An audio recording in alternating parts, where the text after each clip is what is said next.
बिस्मिल्लाहिर्रहमानिर्रहीम। अस्सलाम वालेकुम। क्या हाल है स्टूडेंट्स? उम्मीद करता हूँ कि आप सब खैर आफियत से होंगे। MTH 405 की सीरीज़ का आगाज़ किया हुआ है। आज उसका 5वां लेक्चर है, लेक्चर नंबर 5। लेक्चर शुरू करने से पहले आप सबसे रिक्वेस्ट है कि चैनल को सब्सक्राइब करें, वीडियो को लाइक करें और शेयर भी करें। और उसके अलावा डिस्क्रिप्शन में मेरे व्हाट्सएप ग्रुप का लिंक भी मौजूद है, आप उसको भी ज्वाइन कर सकते हैं। अगर आप पेड असाइनमेंट, क्विज़ेज़, GDB और प्रोजेक्ट करवाना चाहते हैं तो उसके लिए भी हम अवेलेबल हैं। और अगर आपको कोई इशू हो तो भी आप मुझसे कांटेक्ट करके पूछ सकते हैं। लेकिन मेहरबानी करके वीडियो को लाइक भी किया करें और शेयर भी किया करें। ये बहुत मुश्किल से मैं नोट्स तैयार कर रहा हूँ, इसके नोट्स नहीं हैं किसी के पास भी। तो लेक्चर व्यू करने पड़ते हैं और उसके बाद ये जाके नोट्स तैयार होते हैं। जो आपके पास नोट्स हैं वो स्लाइड्स टाइप हैं, तो ये कंप्लीट नोट्स मैं तैयार कर रहा हूँ। मतलब अगर आप इनको तैयार कर लेते हैं तो समझे आपका पेपर इंशाल्लाह फाइनल है। तो चलते हैं, लेक्चर शुरू करते हैं। लेक्चर में सबसे पहले हमारे पास है order of a group. Group का ऑर्डर क्या होता है? किसी भी ग्रुप के अंदर जो एलिमेंट होते हैं वो उसका ऑर्डर होता है। मसलन एक ग्रुप है, उसके अंदर 4 एलिमेंट पाए जाते हैं, तो हम उसको उसका ऑर्डर जो है उसको 4 कहेंगे। ठीक है, यही डेफिनेशन है। कहता है the number of elements in a group G is called order of a group denoted by OG। Group के ऑर्डर को हम OG से डिनोट करते हैं और एक G का मैग्नीट्यूड कह लें या मॉड ऑफ G कह लें। इन दो अलामतों से हम इसको जाहिर करते हैं। फाइनाइट ग्रुप है वो एलिमेंट वो ग्रुप जिसमें एलिमेंट्स की तादाद जो है या नंबर ऑफ एलिमेंट्स जो हैं वो फाइनाइट होंगे, वो हमारे पास फाइनाइट ग्रुप होता है। In simple, finite group has a finite order. Her finite group का ऑर्डर भी फाइनाइट ही होता है। इनफाइनाइट इनफाइनाइट वो ग्रुप होता है जिसके नंबर ऑफ एलिमेंट्स जो हैं वो इनफाइनाइट हो। और इन सिंपल जो है, infinite group has an infinite order. कुछ इन्फिनिटी भी बोलते हैं, कुछ इनफाइनाइट भी बोलते हैं, जो आपको अच्छा लगे वो बोल लें। आगे एग्जांपल है हमारे पास। मेरी पूरी कोशिश होती है कि ये आपको क्लियर हो जाए, कॉन्सेप्ट क्लियर हो जाए आपका। कहता है what is the order of a group G is equal to 1 -1 iota और माइनस अयोटा। इसका हमने ऑर्डर बताना है। ऑर्डर क्या है? Since the number of elements are 4, इसमें 4 एलिमेंट्स है ना, एक 1 है, -1 अयोटा और माइनस अयोटा, तो इसका ऑर्डर क्या आएगा? OG इज इक्वल टू 4 और G का मैग्नीट्यूड या G का मॉड जो है वो आपके पास इक्वल टू 4 आ जाता है। ऑर्डर ऑफ अ ग्रुप, इसमें हमारे पास 8 एलिमेंट है। 1 -1 iota minus iota, J minus J, K minus K। तो इसके एलिमेंट कितने हैं? 8 हैं। तो इसका ऑर्डर क्या होगा? आपके पास 8 होगा, 8 होगा। उसके बाद है what is the order of a group Z under operation of addition, usual addition कह लें आप। ठीक है, तो आपके पास Z इज इक्वल टू क्या है? माइनस की वैल्यू सारी और प्लस की सारी वैल्यू और ज़ीरो भी इंक्लूड होता है। तो ये दोनों तरफ से इनफाइनाइट की तरफ जा रहा है, तो इट्स मीन कि इसका ऑर्डर क्या होगा? इन्फिनिटी होगा। ठीक हो गया। इसी तरह ही आपके पास एक और ग्रुप आता है। What is the order of the group 2 की पावर के आपके पास क्या है? प्लस माइनस, मतलब ये इंटीजर्स हैं आपके पास, 0 +-1 +-2 +-3 अप टू सो ऑन। ठीक है, तो आप क्या कहते हैं कि जी सिंस द वैल्यू ऑफ के आर इनफाइनाइट, मतलब आप यहाँ पर जो भी पुट करते जाएंगे के में वो वैल्यू चेंज होती जाएगी। ठीक हो गया। तो infinite many elements of the group in the form of 2 की पावर के, so the order of the group is infinite. अब बात आती है order of an element of a group. एक ग्रुप के एलिमेंट जो है उसको ऑर्डर क्या होता है? मसलन एक ग्रुप है, उसके अंदर जैसे हमने अभी एक पढ़ा, G is equal to 1 -1 iota minus iota. इसका जो एक एलिमेंट 1 है, -1 है, अयोटा है, माइनस अयोटा है, इसका ऑर्डर क्या होगा? इसको समझते हैं। Let G be a group and A belongs to G। जी आपके पास कोई एक ग्रुप है और एक एलिमेंट ए है जो कि जी से बिलोंग करता है, then the order of a is the least positive integer n such that a की power n is equal to e। अच्छा, अब ये e जो है ये हमारे पास क्या है, आइडेंटिटी है। वेयर इज आइडेंटिटी, वो कह रहा है कि जो ऑर्डर ऑफ एलिमेंट है वो ये होता है कि आपके पास a की पावर n फॉर्मूला है, n की लीस्ट पॉजिटिव वैल्यू, मैं बड़ा जोर दे रहा हूँ लीस्ट के ऊपर, लीस्ट पॉजिटिव वैल्यू जो है वो आपका ऑर्डर होगा और ऑर्डर ऑफ एलिमेंट होगा। ठीक है, अब लीस्ट पॉजिटिव वैल्यू से मुराद कम से कम जो पॉजिटिव वैल्यू आएगी और उसके ऊपर आंसर आपके पास आइडेंटिटी आ जाए, ठीक है, वो आपके पास order of an element of a group होगा। इसकी आगे एक एग्जांपल है, उससे हम समझते हैं, एक भी नहीं 2-3 एग्जांपल हैं। ये है जी, एक हमें ग्रुप दिया गया 1-1 का अंडर मल्टीप्लिकेशन, अंडर मल्टीप्लिकेशन। तो मल्टीप्लिकेशन की आइडेंटिटी क्या होती है, 1 होती है, ये तो हमें पता है। ठीक है, अब हम इस 1 को पकड़ते हैं और 1 की पावर, मतलब हमने ये फॉर्मूला पढ़ा है ना, a की power n is equal to e। ठीक है, तो हम क्या कहते हैं, यहाँ पे लिख लेते हैं let a is equal to 1। अगर हम a की पावर a को 1 ले लेते हैं तो 1 की पावर क्या करेंगे तो हमारे पास आंसर 1 आएगा, तो 1 की पावर 1 करेंगे तो हमारे पास आंसर 1 आएगा। This is least positive value, n की वैल्यू जो है ना ये लीस्ट पॉजिटिव है, मतलब आप 1 की पावर 2 भी करेंगे तब भी आपके पास 1 आएगा, 1 की पावर 3 भी करेंगे तब भी 1 आएगा, लेकिन लीस्ट पॉजिटिव वैल्यू क्या आपके पास n की, वो 1 है। ठीक है, तो order of 1 is equal to 1 आ गया। ओके हो गया। अब यहां पे आपका कॉन्सेप्ट क्लियर होगा। -1 इसकी पावर अगर आप 1 लेते हैं तो आंसर क्या आता है, -1 आता है, और मल्टीप्लिकेशन की आइडेंटिटी क्या है, +1। ठीक है, तो ये तो माइनस का 1 आ रहा है, इट्स मीन कि ये आइडेंटिटी नहीं है। अब हम क्या करते हैं, -1 की पावर 2 ले लेते हैं।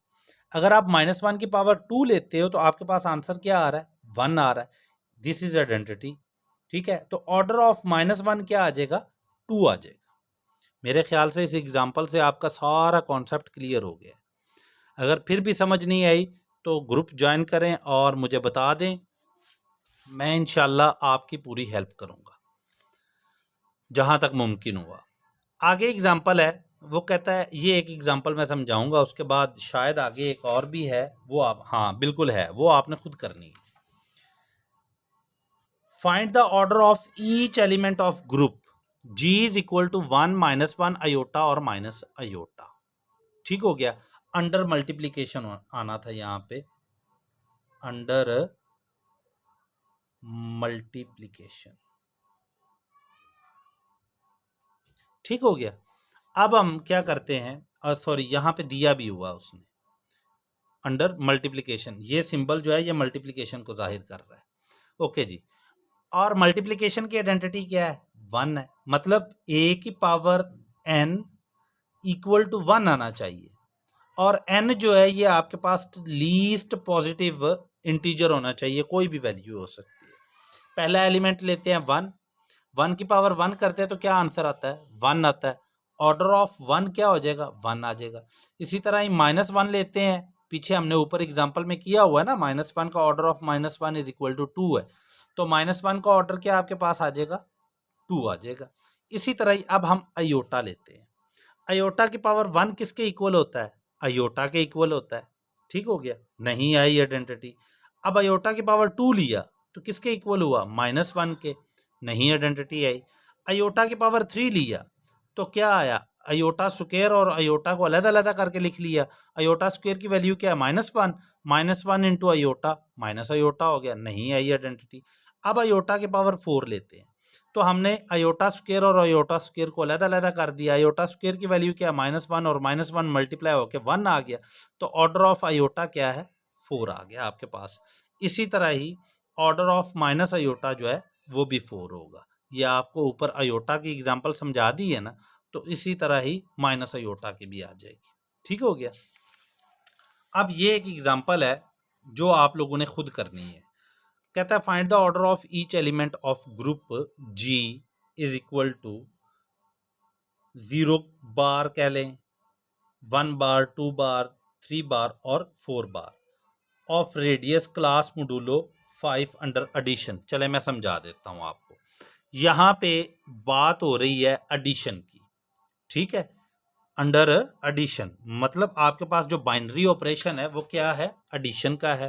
तो एडिशन की आइडेंटिटी क्या होती है, वो 0 होती है, मतलब 0 बार आएगा।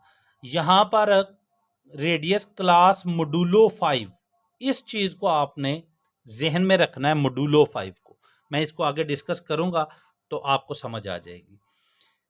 0 की आइडेंटिटी, 0 की पावर कितनी लें तो 0 आएगा, 0 की जितनी मर्जी पावर ले लो 0 ही आंसर आता है। तो मतलब ऑर्डर ऑफ 0 क्या आ जाएगा आपके पास, 1 आ जाएगा।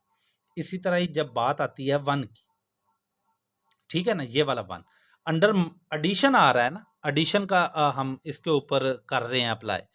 तो अंडर एडिशन 1 में 1 को ऐड करेंगे तो क्या आंसर आ जाएगा, 2 आ जाएगा। फिर मतलब अब हम इसकी पावर नहीं ले सकते, सॉरी वो पावर वाली बात हो गई थी।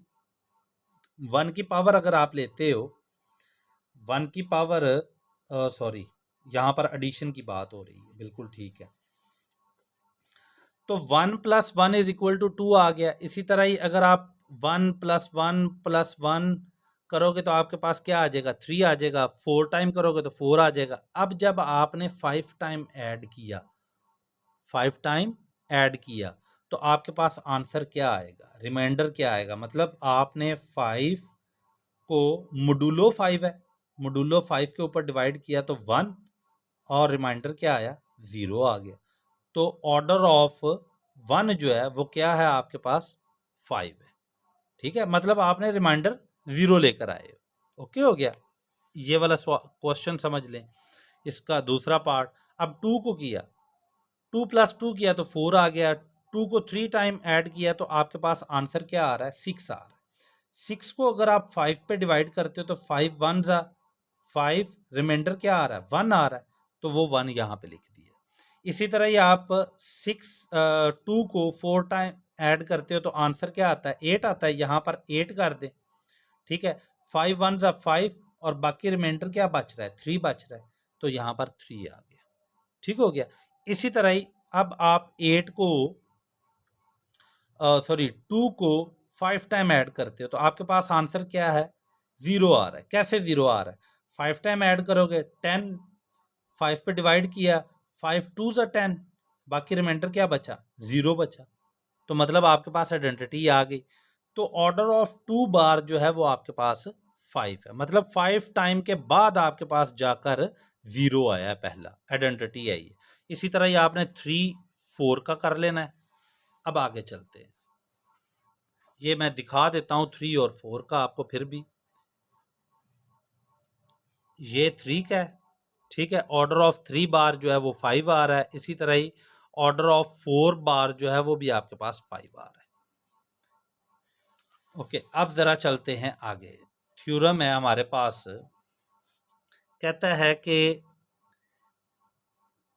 If n is the order of an element a of a group G, then for any integers m, a की power m is equal to e if and only if m is equal to qn, where q is an integer, और a की power m is equal to e if and only if n divides m। अच्छा, अब ये n divides m और q is integer, ये आपके पास q जो है ये तो एक इंटीजर है, ठीक है। अब देखें 10 is equal to 5 integer multiply by 2, 2 जो है ये इस 10 को डिवाइड कर रहा है, तो 2 क्या हमारे पास n है, ठीक हो गया ना। जब ये n है तो हम लिख सकते हैं ना n डिवाइड्स m, n जो है वो पूरा पूरा m को डिवाइड कर रहा है, ठीक हो गया। ये यहाँ पे इसी पॉइंट में यही बात है, और q के बारे में उन्होंने बता दिया कि ये इंटीजर्स है। इसको हम प्रूव करते हैं। सोल्यूशन है इसका, given a belongs to g, a की power n is equal to identity n is the least positive integer, ये हमने जर्नल फॉर्म ले ली है, जो हमने पीछे कहा है कि a की power n is equal to a होता है, ठीक है। और सपोज कर लिया कि a की power m is equal to e है, इसको हमने 2 कह दिया। By division algorithm there exist q r belongs to z such that, आपके पास डिवीजन का एल्गोरिदम क्या होता है, वो ये है कि आपके पास m है, ये आपके पास किसके इक्वल आ जाएगा, क्यू एन और एक आर के। अब m ये m है, जिसको डिवाइड कर रहा है वो n है, जो आपके पास इंटीजर आ रहा है वो q है, और जो रिमाइंडर बच रहा है वो r है। समझ आइए अंत पे बात, ये हमने कैसे बना ली है, m को रखा बीच में, और डिवाइड्स क्या कर रहा है हमारे पास, n डिवाइड्स m, n ने डिवाइड किया, कोई इंटीजर आ गया जिसका नाम q कर दिया, मतलब n और q को मल्टीप्लाई किया, तो आपके पास जो आंसर आया उसका रिमाइंडर जो है वो r बच गया, हमने उसको ऐड कर दिया। ठीक हो गया, यहाँ तक आई होप के क्लियर होगी बात। तो 0 लेस देन इक्वल टू हो सकता है r के, r जो है वो आपके पास रिमाइंडर हो भी सकता है और नहीं भी हो सकता, लेकिन r जो है वो हमेशा n से छोटा होगा। क्यों छोटा होगा, जाहिर सी बात है, अगर आप ये देखें ना, आप कर रहे हो 8 डिवाइड्स बाय 5, ठीक है, तो 5 1 जा 5, रिमाइंडर क्या बच गया, 3 बच गया, तो 3 आपका जो है वो n से तो छोटा है। ठीक हो गया ना, यही बात यहां पर उसने कही है। अब हम क्या करते हैं, बाय इक्वेशन 2, a की power m is equal to e, और m की वैल्यू क्या है, Q N plus R, put कर दो Q N plus R is equal to E हो गया। क्यू एन और आर वाले ए को अलग अलग कर दो, आइडेंटिटी के इक्वल। अच्छा, अब हमने क्या किया कि ए की पावर एन और होल पावर क्यू कर दिया, और ए की power R is equal to E, ठीक है। और आपके पास, आपको आइडिया है ना कि ए की पावर एन किसके इक्वल है, ई के इक्वल है, ठीक है। ऊपर हमने किया भी हुआ, लिखा भी हुआ, ए की power n is equal to की ई है, तो ए की पावर एन की जगह पर हमने ई लिख दिया, और ई की पावर क्या हो गया, क्यू हो गया, और A R is equal to E आ गया। तो आपके पास सिंप्लीफाई करने से आ जाएगा A R is equal to E, ठीक है।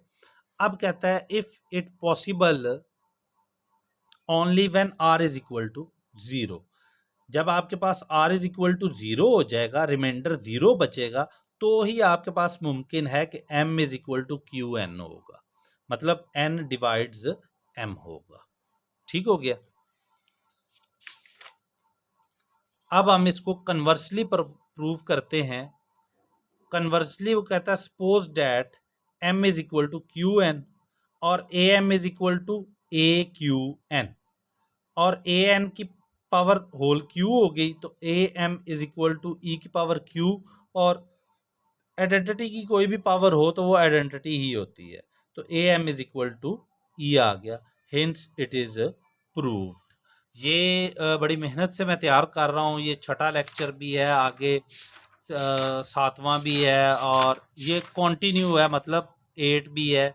ये मैं रेडी कर रहा हूँ आप लोगों के लिए नोट्स, सिर्फ और सिर्फ आपकी जो मुझे एप्रिसिएशन वो चाहिए। अगर आप वो करते रहेंगे तो इंशाल्लाह वीडियोस लेक्चर अपलोड होते रहेंगे। मिलते हैं बहुत जल्द नेक्स्ट वीडियो के साथ, और उससे पहले, जाने से पहले चैनल सब्सक्राइब करना है, वीडियो को लाइक भी करना है, और अगर आपको कोई इशू हो तो डिस्क्रिप्शन में व्हाट्सएप ग्रुप का लिंक भी मौजूद है, आप ज्वाइन भी कर सकते हैं और पूछ भी सकते हैं। लें जी, बहुत शुक्रिया, अल्लाह हाफिज़।